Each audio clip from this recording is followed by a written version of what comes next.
started to pay attention to what was happening in my life. And at that time, I finally realized that I was married to the wrong gender.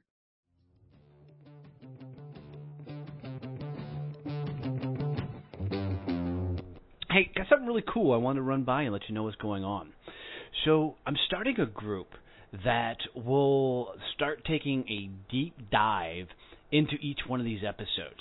So we'll collectively come together and talk about the shows, talk about the guests. I'll be bringing back some of the guests to do some Q&A sessions and really take a further dive into their story, their journey, the episode, talk about, maybe some of the things you wish I would have asked on the episodes, do some Q&A sessions and the like. As a friend put it to me, it's really like a book club, but for the podcast. So a couple times a week, we'll go in, we'll break down the favorite shows of the week, and have cool discussions around everything that we've heard, we've learned, and want to know about their journey. Some of these guests will come in and they'll teach part of, what makes them awesome at what they do. And then, as always, I'll be providing regular value and content in this group. It's really cool because this only is going to cost $5 a month to join this group. And you'll be able to come in, interact with everybody else in there. So I'll put a link right in the show notes for this that you can jump in, come have a conversation with us, and we will really deep dive into each one of these episodes and help us all rise up together. Thanks for tuning in, guys. It's going to be a great show today.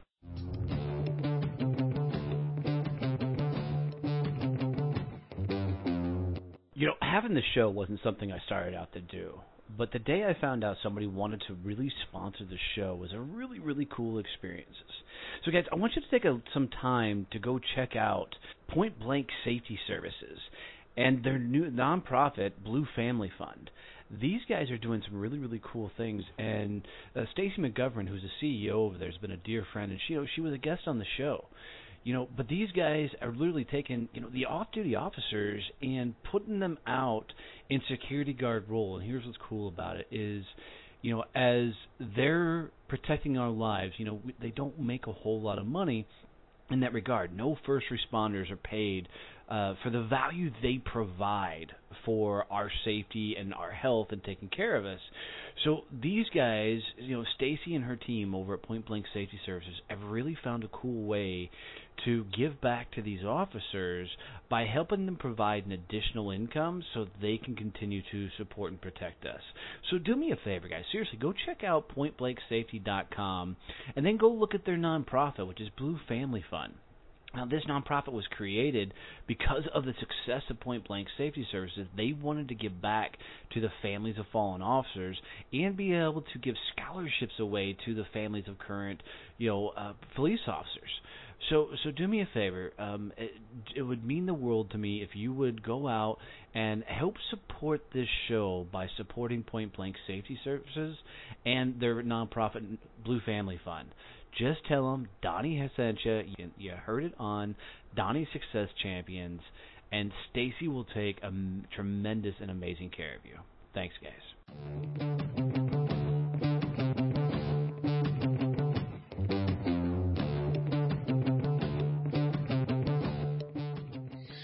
All right, guys, this is going to be a wild and crazy episode. I'm bringing you Miss Heather Vickery, and we're going to walk through her story after a decade of marriage. She realized that she was married to the wrong sex and how that impacted her career, her life, her 4 children, and everything else. This is an awesome episode, and we really talk about a lot about how living your story and living your truth will help you figure out where you need to go in life. Enjoy this one, guys.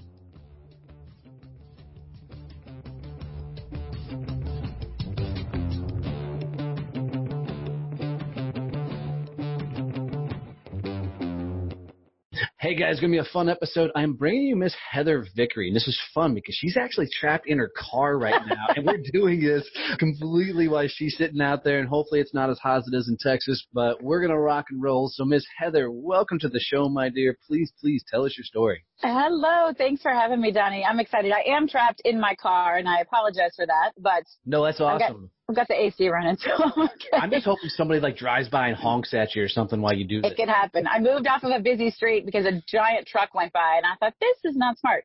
So, yeah, Well, thanks for having me. You're not driving, so there is that. Yeah, I'm not that stupid. I do not have a death wish, actually. So that's a bonus. Absolutely. Yeah, so I am a success coach. I'm a life and business coach. I am a single mom of 4 amazing daughters.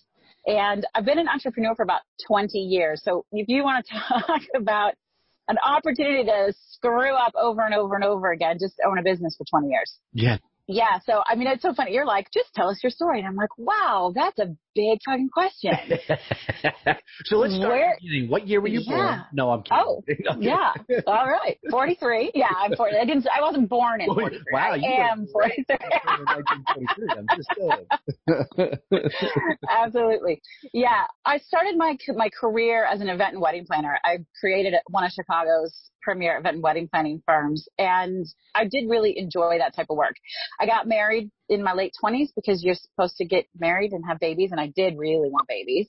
And then I noticed, about 8-9 years ago, I was living in this really deeply fear-based world. Somehow I had gone from being, and I never stopped being outspoken. I'm not a quiet girl, but I had gone from quiet. I had gone from being somebody who just quickly went after everything she wanted to somebody who all of my decisions were fear-based. Which thing was going to be less scary? Which thing was going to hurt least? And let me do that. I had a successful business. I had a very unhappy marriage. I had 4 perfect, not 8 years ago, I only had 3 perfect children, 4 now. And all girls too. All girls. They're all girls. They're so much fun though.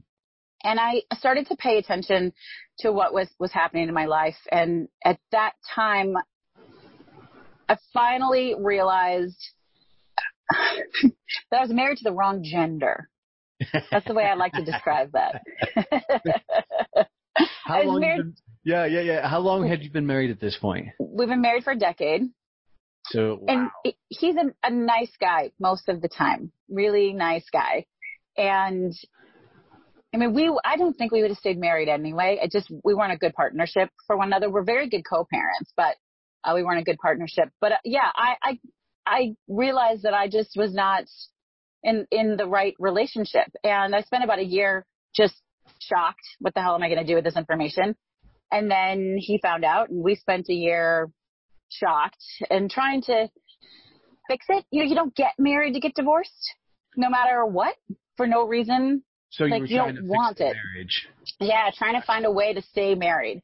And we tried to be creative. We tried to find ways for that to be okay. And in the end, it's not okay. I can very clearly remember one morning sitting around the breakfast table at this time. By this time, I had 4 children. My youngest baby was a baby.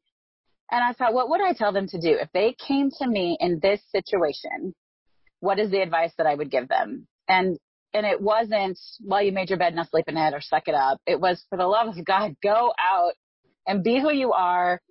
The world reacts better when we step out authentically, and that's the lesson that I've learned. But something about knowing I would want them to do that gave me the power, the courage, the empowerment to say, well, if I want them to do it, I have to do it.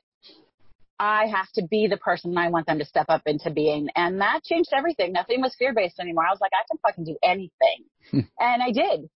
I pushed through with a divorce. I started working with my own life coach and started to realize that I was coaching.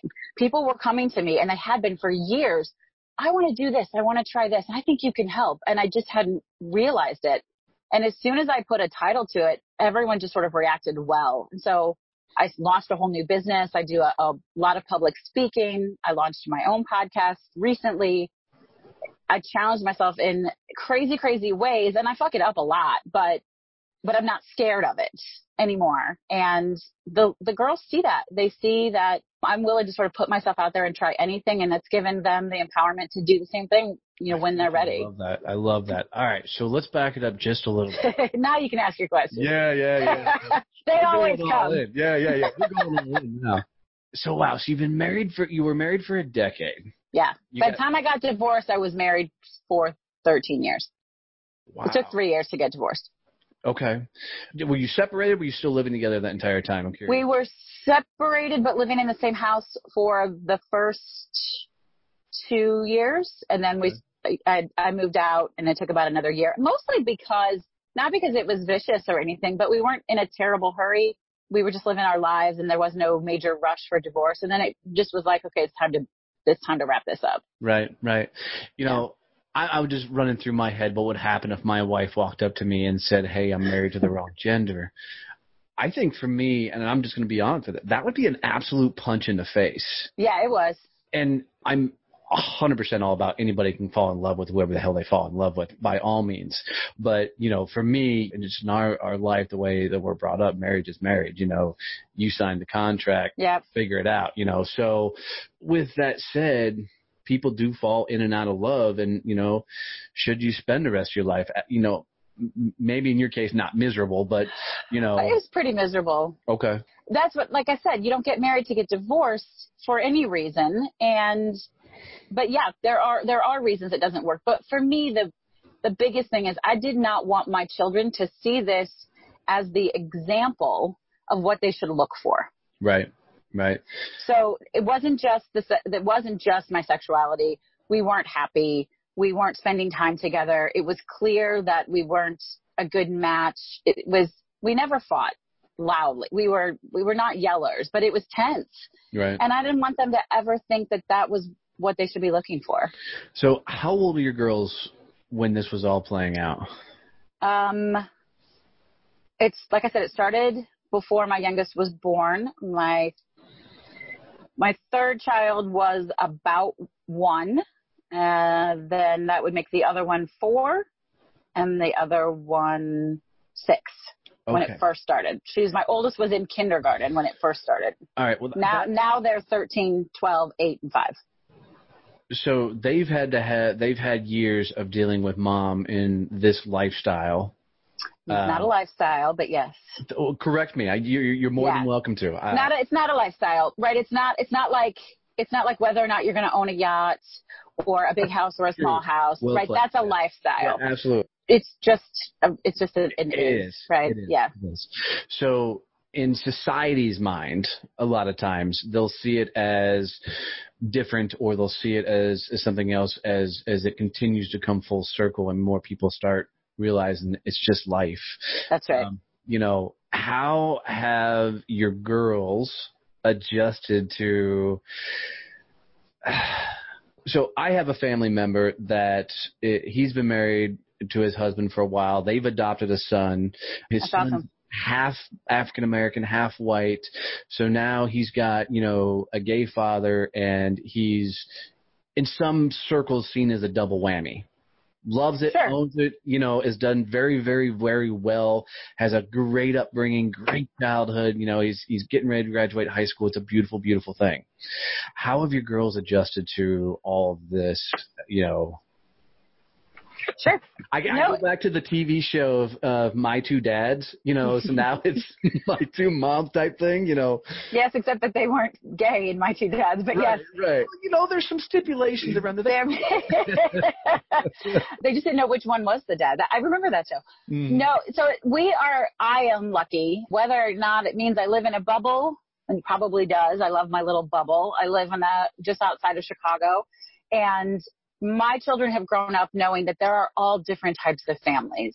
There are all different types of people. There was never an adjustment period to the fact that I wanted to date a woman. There was never a blip, a second, a question, a concern, They grew anything. up with it. I mean, your oldest was 6 years old, so that tremendous. But I mean, even before that, it was just that was not an issue. Divorce has been harder for some than others, and some days are still hard and some days are fine. My 5-year-old, who literally grew up with this, I mean, she was 1 when we moved out of the house.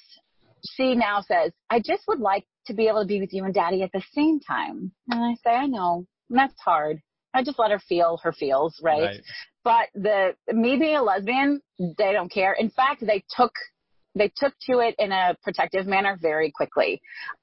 not to get political with you, and we won't do that, but when the most recent election happened, she said, I'm not worried about things from me because I know my kids are mostly blonde and light-eyed. And she said, I know that I have privilege and I'll be fine, but I am worried about you. And I said, well, I love you and I appreciate that. But let me tell you why you should be worried for yourself. And then we got into that.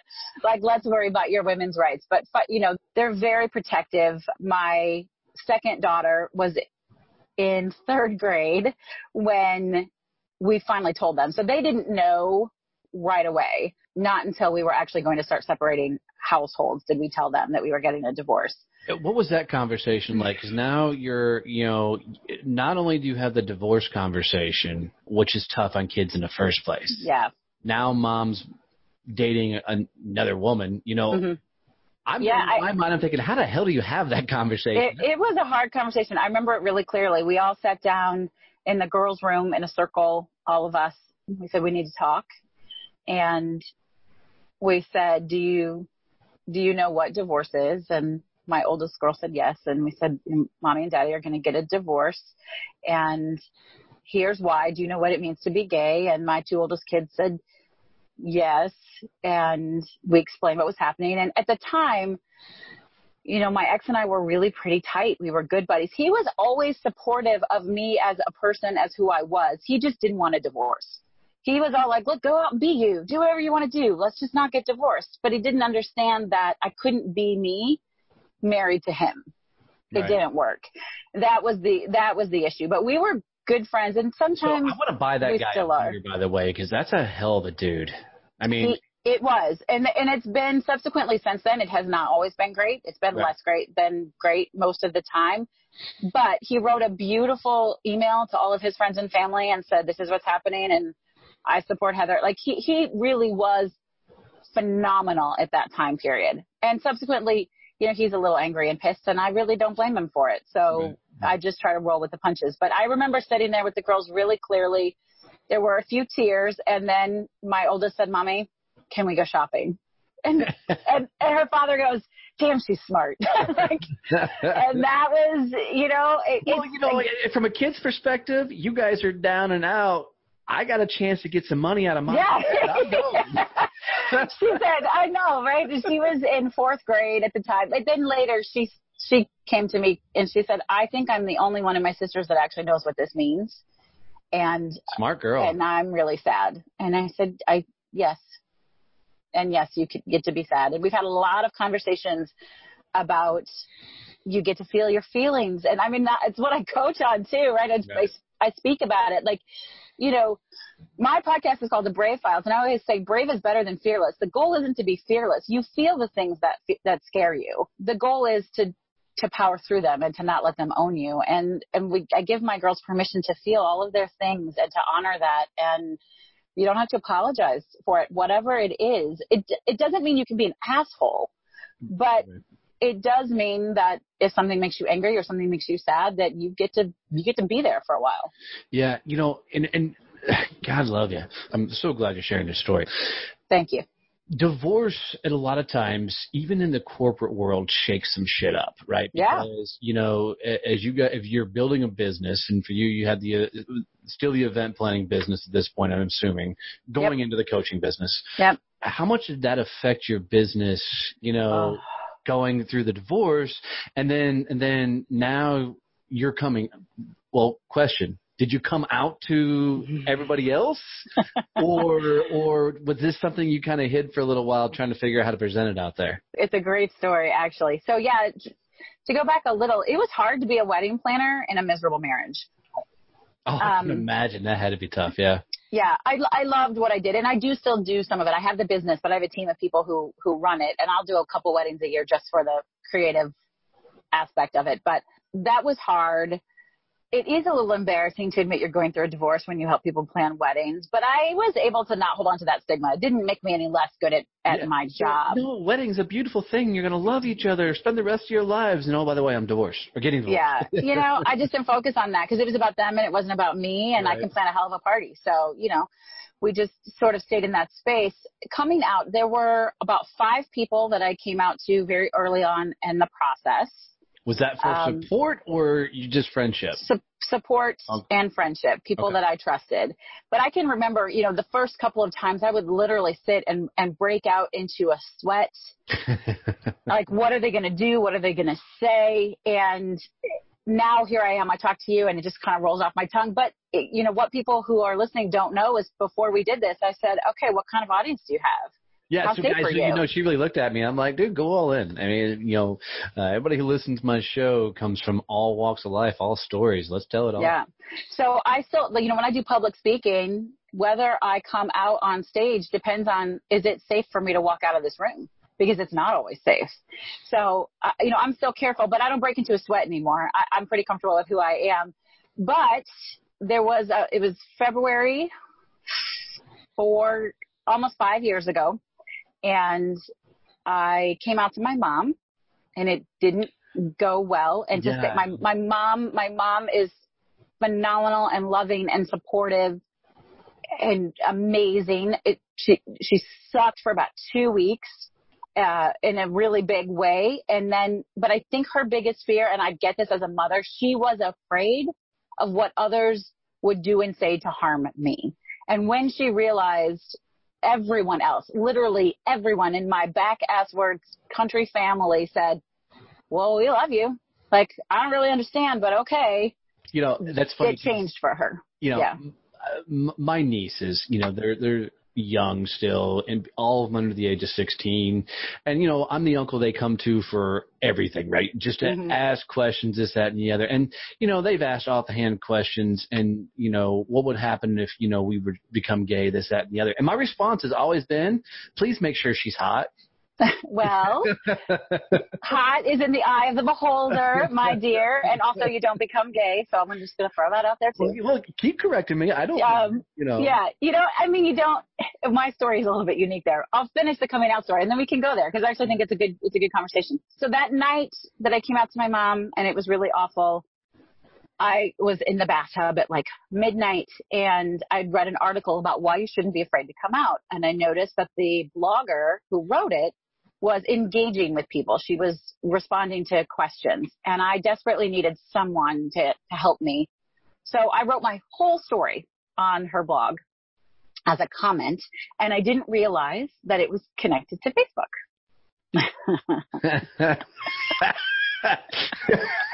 So you got to come out, not necessarily by choice. Oh, Band-Aid ripped. And I didn't realize it until the next morning, when my then husband, who had been sleeping in another room for a long time, came in and said, hey, did you mean for this to be on Facebook? And I said, no. And I woke up to hundreds of text messages and calls, and every one of them loving and supportive. The only person in my entire life that has not been loving and supportive is my stepmom. She's been my stepmom. I'm 43. She's been my stepmom since I was 5. So she's been with my dad since I was 18 months old, and I no longer exist in her world. She's like erased me and the kids out of her vocabulary. Is this a religious thing? Is this a thing? No, I think she just didn't. She said, I don't understand. And that's that. My dad doesn't know, because my dad is religious, and he said, well, my religion says it's not right, but you're my child and I love you. And so, whatever. But he and I are close, and we see him a couple times a year. He doesn't live nearby, and I talk to him fairly regularly, and he's fine. So I'm like, look, if that's my biggest loss, I can live with that. Right.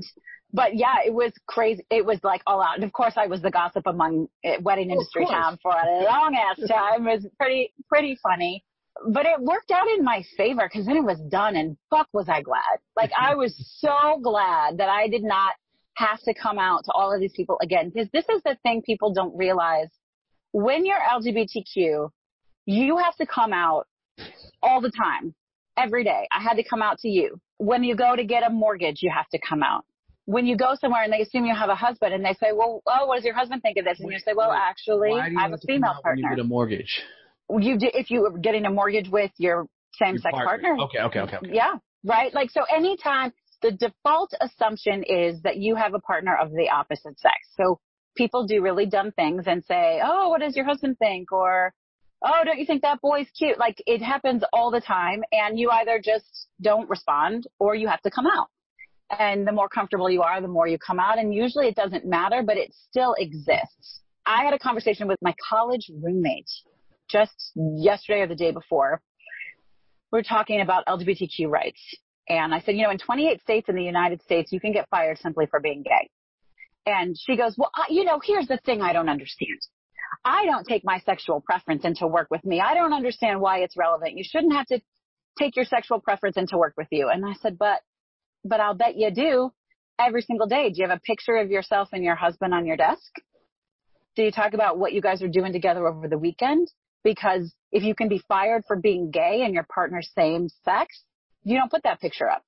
You don't talk to your coworkers about it. I didn't think about it, because in my mind, I was agreeing with your friend for a second, saying, well, yeah, I don't talk about being married and blah, blah, blah. But when I was in corporate America, you're damn right, I had a picture of my wife on my desk. I had, our Facebook feed was me and her and the trips and the vacation. So it makes sense.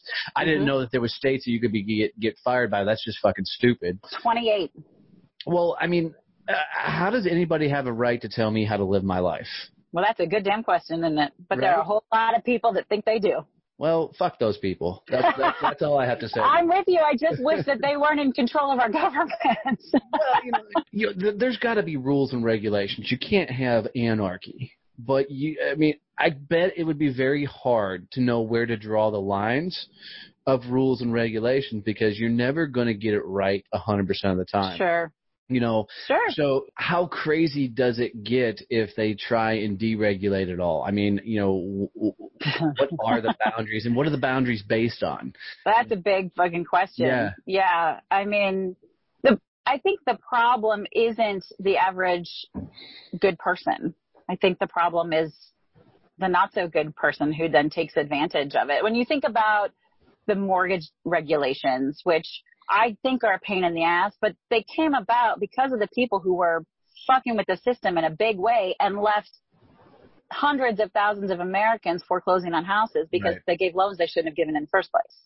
Right. So I'm not necessarily for big regulations or big government, but I do think we have to have checks and balances. When I think about the prison systems, I'm telling you right now, I would rather let 2 criminals loose than put 1 innocent person in prison.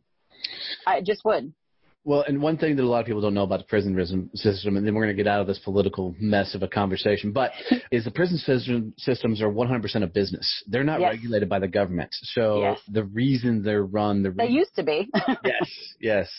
But the reason they're done that way is because it is a business, and the business is to keep as many people in there so they can continue generating revenue. Yeah. I have a really interesting 2 episodes actually on my podcast about the theory of accountability. A local man here who spent 15 years in prison, legally convicted of a murder that he didn't commit. He wasn't convicted of being the shooter. He was convicted of being in the room.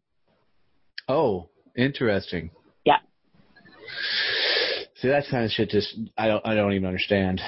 I spoke at a prison not too long ago, and an all-women's prison here in my hometown, and I was introduced to a young gal, first-time drug offender. Her boyfriend actually was the one who had the drugs. She was sitting in the car.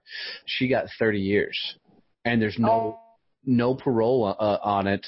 That's crazy. Yeah, simply because she was sitting in the car and knew of the drugs. And because she, and this was one of the guards tell me, not the girl tell me her story. This was a guard who's a friend of mine telling me the story.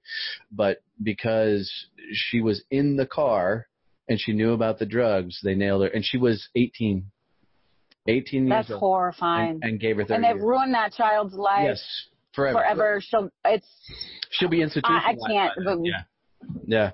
That's a whole interview. But you should. This isn't that episode, The Theory of Accountability. It's really interesting. He wrote a book. He's now dedicated his life. Now that he's out of prison, he's dedicated his life to teaching young people how to make better decisions. Good for him. So that they don't make the mistake that he made. All right, so we've danced with your whole life. Thank you for that. I love that. I really love that. You're welcome.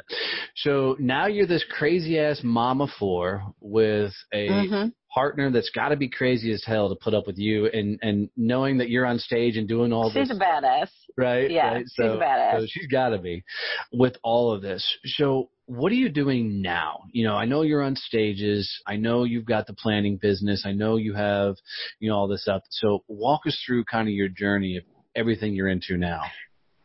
Yeah. So my business consists of the public speaking. I do a lot of workshop and trainings, so both private one-on-one ones that I host and people come in for, and then companies bring me in. It's all the same kind of work. It's interesting. There's a huge corporate shift where they're starting to value what I call the whole employee, teaching employees to have a better work-life harmony. I fluctuate between the word harmony and balance because balance indicates it's equal and it's not, but as long as you feel good, as long as you feel harmonious, it's working for you. Yeah, but to me, I hear harmony and I go hippie. Another episode we were talking about meditation. I'm like, quit calling it meditation. Just say get quiet for a little while. Because as soon as you say things like harmony, meditation, now I'm thinking candles and incense and goat yoga. I mean, fair enough. I've never done goat yoga, but I'm not a good meditator. I've tried, but I do like a good yoga class. Yeah, but the idea that you should be able to balance your life in a way that you can do your job really well and feel good about being with your family, all of these things, so that at the end of the day, the week, the month, the year, when you check in, you feel balanced, and it's not like the scales of justice, right? It's not 50% work and 50% family. It's going to fluctuate depending on all sorts of things. So I do that. I do a series of one-on-one coaching, and then I host my podcast, which is currently a passion project. One of these days it's going to monetize, I'm telling you. But I tell you, keep going. What's the name of your podcast? Let's do that again. It's called The Brave Files. The Brave Files. Oh, I like that. I'll tell you, I started this one the same way, 100%. Because the only reason I started this podcast is I wanted to hear stories. Same here. Freaking story, and I just wanted to hear them. And I tell everybody, I did it for me. And just so people just happen to listen and enjoy it along with me. Yeah. So keep plugging. Thank you. Yeah, I do. I love it. I do. And it's raising brand awareness of me and of the company, and that's all cool. So yeah, a lot of different ways. I love public speaking. If any of your people out there, I go in, I talk about getting on the empowering side of fear. I'm a business owner, right? So I partner what you might call the woo-woo stuff, the emotional stuff, with some super analytic, like actual, these systems and tactics work, right? So it's not just mental and emotional woo-woo. There is some of that, but it's also like, do these 10 things and I swear to you, you will be more successful. You will be happier. You will make more money. Absolutely. And you say woo-woo. So I had a couple of Reiki masters on the show. Cool. I like Reiki. And we danced with tarot cards and, so on my show, dude, we just go all in because I'm just curious as hell. And you want to talk about getting woo-woo. I gave them hell for 45 minutes through it. So I'll bet. I'm into it all. I at least want to know enough to understand it. Yeah. I may never practice or do some of the crazy shit that gets thrown out. But I journal every day. Good for you. People think that's woo-woo. I even wrote a book on it called That's Not How You Journal, Jackass. That's why I named it that. But there's things in that realm that I do is I don't meditate, but I do try and take time, 5 minutes of silence a day to slow everything down. Yeah. All that stuff. So even though it is woo-woo, what I try and tell everybody is you got to put it in a way that your audience will embrace it. Yes. Right? Yeah. That's where I'm trying to do with a lot of people's messages and stories as they go about. Yeah. Is get people to open up and hear everybody's story, no matter how it is. I love that. I love the mission of your show and why you do it. And it's very similar to mine. My tagline is stories from people living courageously. It's telling stories. It's connecting people in a really human way with something that they wouldn't otherwise be exposed to. Right. And I'm a learner. I like to learn. I like to hear people's stories. I like to be surrounded by people who are not like me, because I think it makes me better. Because I got a couple of guests for your show. Let's do it. Oof, but I'll tell you how I know I'm doing a good job as a parent and as a role model as a person, and not to say I don't fuck it up, because clearly we all do. Oh yeah, that's the game of life, right? Last year, my oldest daughter was going to bed and she said, "Mommy, I have a question. People who don't think like me, does that make them bad, or did they just learn different things?" And I said, "I don't know. What do you think?" She said, "I don't think they're bad, but I want to talk to them and I want to find out why they think things that are different than me. And I really want to know the story from all of the different sides." I said, yes, you do. That is awesome. That's right. Mature as hell. I know she was 12 at the time, but I was like, something's getting through. It's working. Right. Because when you're not willing to talk to people who aren't like you and learn other things, you're just going to be stuck. Absolutely. I go back to everybody has a story, right? Everybody's on a journey. Everybody has a story. And if people will just embrace who they are authentically, yes, put their authentic foot forward, their story, if told, will find that one person that will change your life. That's right. That's the beauty behind all of this. Isn't it amazing? Like, authentic is a bit of a buzzword right now, but it's a real word, and it's a powerful word. And my life shifted in every possible way when I came out and honored that and authentically stepped into who I am. It just opened up. I talk about this on stage. Part of it is because I think people react well to that. But part of it is because the energy that you give out is the energy you get back. And when you're scared and when you're timid, that's what you give out. That's what people give back. When I speak, I wear high heels. And I used to think it was because people thought I looked prettier in high heels. But what I discovered is I feel taller and thinner and more confident when I wear high heels. So guess what you get when I get on stage?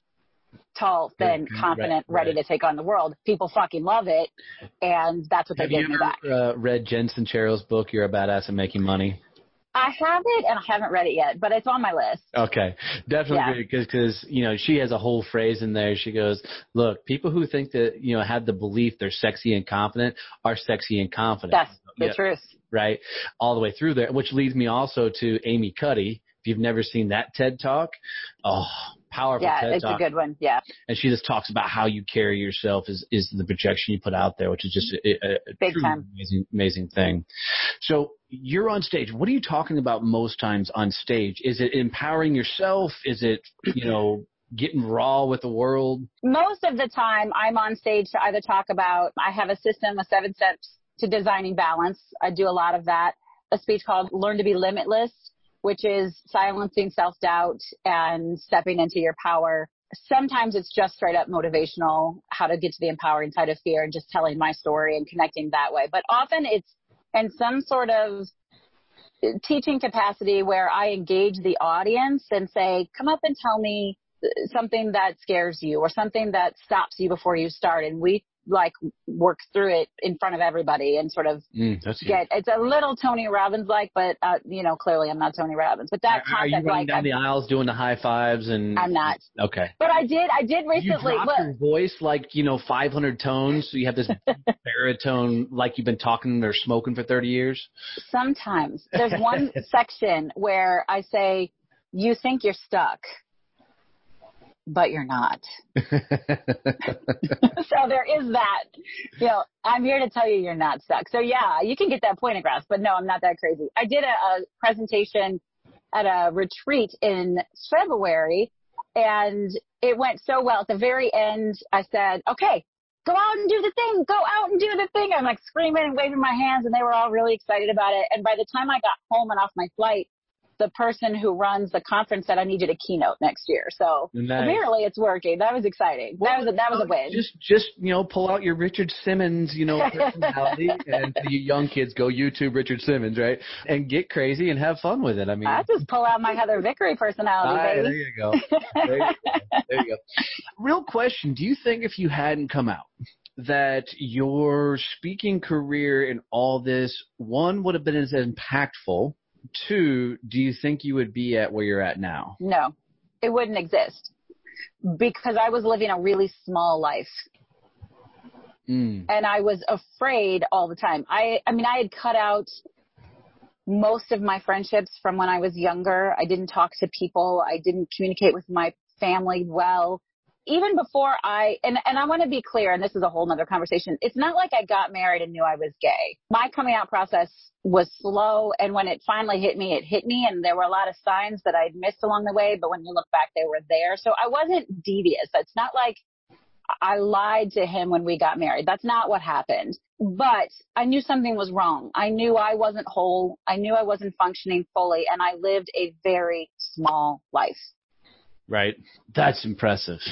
That had you not, now you're going to correct me when I say this, but had you not discovered that this is who you were meant to be, where would you be? I'm not going to correct you for that. That's spot on. Okay, good. I was really trying to figure out how to phrase that. So I don't know, because we don't know, but I suspect probably still very unhappily married and angry, really angry, and short-tempered with my kids, and running a kind of a half-assed business because, if you can't be who you are, it's hard to be anybody. Well said. Well said.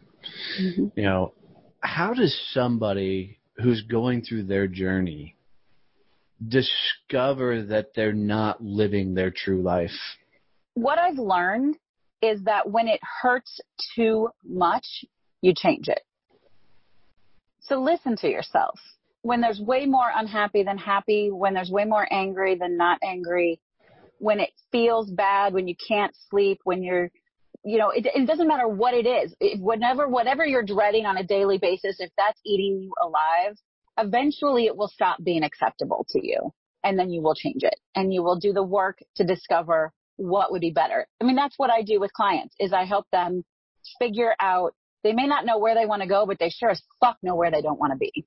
And we go from there. People have grown up and with beliefs and thoughts, and, the world's told them that this is how it's supposed to be. You dot this I, you cross this T, you live this way, you walk this way, you talk this way, you do this, do that.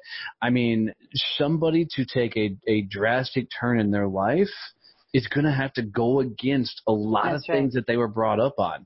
How the hell do people find that empowerment, that courage to pull that off? Because they can't live without it. Because it becomes impossible to stay small. We aren't designed to be small. We're designed to be big and to go out. Every one of us, there isn't a single person alive that doesn't have the capacity to go out and live a bigger life. And I don't mean that. That doesn't have to be speaking on stages or hosting podcasts. It could mean helping your neighbors. It could mean running a charity drive. It could mean being on the school board. It could mean a lot of different things. I'm not here to define what that is for you, but yeah, it is hard. It's really, really hard to go against the grain of what you've been taught you should and shouldn't do. But eventually, most people just don't want to live like that anymore. And I feel very sad for the people who are willing to accept that for the whole rest of their lives. That's a terrible, miserable, uncomfortable way to live. And I hope that they can get out. Me too. I will say you had one blessing that a lot of people don't, is you had a support system that immediately embraced you when you discovered yourself. And a lot of people may not have that support system. Well, let me be your support system. If you're out there listening and no one is there to support you, send me an email, heather@vickeryandco.com, and I will be your friend, and you will be okay. So do you have a tribe of these badass people that are coming together someplace? I mean, I love the email, but do you have groups and things that people can come and have like this safe environment of this is me? You know what? It's great that you ask that. I don't have a group because we're going to fix that really soon. Fuck, it's just so much work. I'm like, fuck, where am I going to find the time to do that? It does seem to be coming up more and more often. Certainly, I have coaching programs, one-on-one coaching programs, group coaching programs, and that's a good start. I think one-on-one coaching is a really safe way to begin to break out of something that's not working. Because I'm your accountability partner, I'm your listener, I'm not your therapist, I'm not a licensed therapist, but it's a safe place and it's a no shame, no blame, no judgment zone, and you can bring me anything you've got and we'll just problem solve the fuck out of it. So there is that. I do have a Facebook page both for the podcast and the company, but I don't have a group, not right now. So guys, I bet if you keep an eye on it for too long, I guarantee she's going to get hit by some of my listeners going, all right, how do we come together as a collective? So, all right. Well, if enough people ask, we will make it happen. So ask. it's just I'm involved in several groups, and whether Yes, me too. podcast groups, veterans groups, whatever else. And when you can find a vibe with another collective, a group of people, it just makes life easier to move forward. And you realize that you're not trying to do it on your own. Absolutely. And that's huge. And I can promise anybody out there, you aren't alone. You are not a unicorn, although being a unicorn would be fun. Absolutely. There is somebody else that has been through what you've been through. So don't disparage. It's out there. And also, Donnie, can we be friends? Absolutely. Like real life friends? Because I like dude, you. We're catching a cocktail, dude. I'm telling you. At some point, you come to Chicago. I'll come to Texas. Chicago, right? The Navy Pier, whatever it's called, that was kind of cool. Rush Street was kind of cool. But, man, Chicago's just a busy damn place. It is a busy place. But I can take you to the fun spots. Right. I've been here for 20 years. I'm down. Yeah. Where are you in Texas? We're in Fort Worth, so right just outside of Dallas. My farm's. I go to Dallas every January. There's an organization that was started in Dallas called the Birthday Party Project. That sounds very familiar. I hope you know it, and you need to know it. And I can do an introduction. My good friend, Paige Chenault, started the company almost 7 years ago. Her daughter was about to celebrate her first birthday, and it occurred to her that there were many, many children who never had the opportunity to have a birthday party. And so what she's done is built this amazing... Is it the Birthday Brigade? The Birthday Party Project. Is it in Dallas? It's in Dallas and in many, many other states now. Because there's a Birthday Brigade in Fort Worth that does it for the homeless children. So this is the Birthday Party Project, and they have partnerships with different shelters where they go in once a month and throw birthday parties. And so then what we've discovered is that joy changes lives and celebration changes lives. It's a wonderful organization. They have a big fundraiser every January, and I come check it out, and I'm there. So maybe we can get together. I'm in. Come to the party. 100%. Let me know. I'm coming. I love that. Any opportunity to give back is a really cool thing. Same. Yeah, same for me. So where's this all taking you? I mean, you've got a big future ahead of you because you do have a flame that is burning bright as shit, and I guarantee you're lighting other people's lives up as you share your story. Where's this all taking you, dear? I mean, who the fuck knows? Let's see. I would like to be on a larger stage, and I don't necessarily mean an actual stage, although perhaps. I do think that I have a connective way with people that helps them find their own empowerment. I do not empower people. I don't have that power, but I can help people figure out how to get it for themselves. And I so want to do that. And it's not about me. It's about building a more electric community and an electric world of people who are giving and sharing and lighting it up. And so somehow, some big way, we're going to just keep plugging at it. Love it. Love it. So what's all the ways? I know you gave your email address, but what's all the ways people can reach you? What's your pages? What's all that stuff? Yeah. So www.vickeryandco.com is my website. I have a new website launching in a couple of weeks, so that's going to be exciting.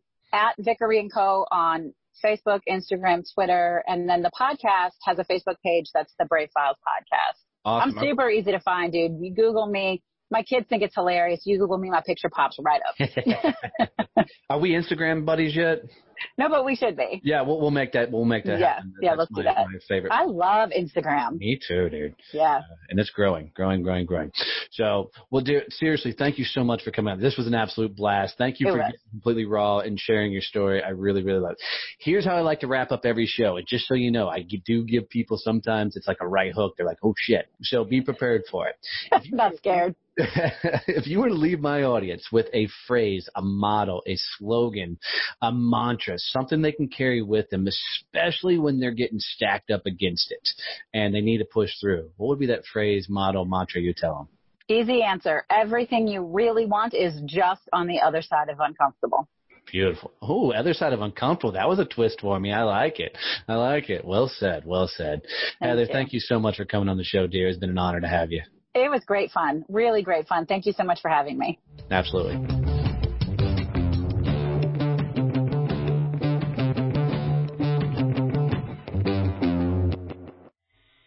You know what, guys? Really, thank you for listening to this episode. I really appreciate it. It's a lot of fun putting these together. I wanted to make sure before we get out of here that you knew what we were doing with social content. What we found was because of the podcast, we have a unique way of helping you get your social content out on a very easy way. What we're doing is we're interviewing people. And from that interview, we will capture a lot of information that will then be turned into videos, memes, articles, all things you can use for your social content. I know, like for me, one of the biggest struggles I had was, what do I put out there? What do I say on a regular basis? Well, we'll help do all that for you. So if this is at all of interest to you, reach out to us and let us help you grow your social media channel. I can tell you I did this for my business, and my social media is completely taking off. My Instagram, since I started doing this, jumped over 10,000 followers, and it continues to grow. So if this is at all of interest to you, check the bottom of the show notes for the link that says, "Get my social content done right now."